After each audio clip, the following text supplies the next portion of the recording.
তো এইখানে মোটামুটি জয়নগর হাওড়া এলে চায়ের দোকানটা একদমই মামুলি সাধারণ, ঠিক আছে, ওটা দেখানোর মতো কিছু নেই।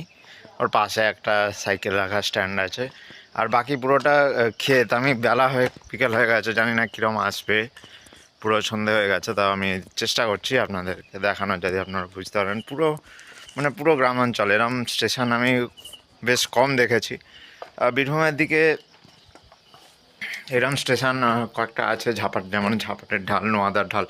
তবে আমার যেটা ধারণা, ঝাপাটের ঢালটা খুবই মানে রুরাল, খুবই রুরাল এরিয়া, ঠিক আছে। তো নোয়াদার ঢালও হতে পারে, আমি তো নোয়াদার ঢাল নামিনি এখনও। মানে ঘুষখরার পরে এইসব দিকের মধ্যে এই ঝাপাটের ঢালটা ঘুষখরা থেকে বা এই লাইনেই পুরোপুরি অন্তত রামপুরহাট অবধি মোটামুটি ওয়ান অফ দ্য মোস্ট মানে রুরাল স্টেশনস, খুবই রুরাল, মানে পুরোপুরি দূর থেকে দূর লোকজন দেখা যায় না। আপনারা যেমন দেখছেন কোনো আলো দেখা যাচ্ছে না। টিকিট কাউন্টার ওইখানে গাইতে নেমেই দেখুন।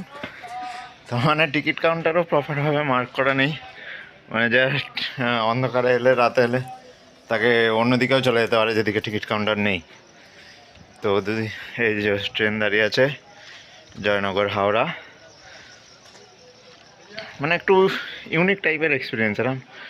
এতটা অফ সাইডে মানে স্টেশন খুব কমই আছে অন্তত সাউথ বেঙ্গলের মধ্যে, তো সেই জন্য একটা ইউনিক টাইপের এক্সপিরিয়েন্স। ওইদিকেও দেখুন দূর দূর অবধি লোক দেখা যাচ্ছে না, কোনো জনবসতি নেই, পুরোটাই ক্ষেত অঞ্চল। আমাদের ট্রেন যখন ঢুকেছিল তখন একটু 5:30 ঢুকেছে, তো তখন একটু আলো ছিল। তো যাই হোক, আমার ভিডিওটা করতে শুরু করার দেরি হয়ে গেছে, ওই জন্য আমি দেখাতে পারিনি। তো পুরো চারিপাশে ক্ষেত, দ্যাটস ইট, ঠিক আছে। আমার চ্যানেলটা যদি মনে করেন তাহলে সাবস্ক্রাইব করবেন, ভিডিওটা ভালো লাগলে শেয়ার করার মতো মনে হলে অবশ্যই শেয়ার করবেন। আর আমি অবশ্যই চেষ্টা করবো এই চ্যানেলে যত ঘন ঘন এবং দ্রুত ভিডিও ছাড়া আগামী দিনে, ঠিক আছে।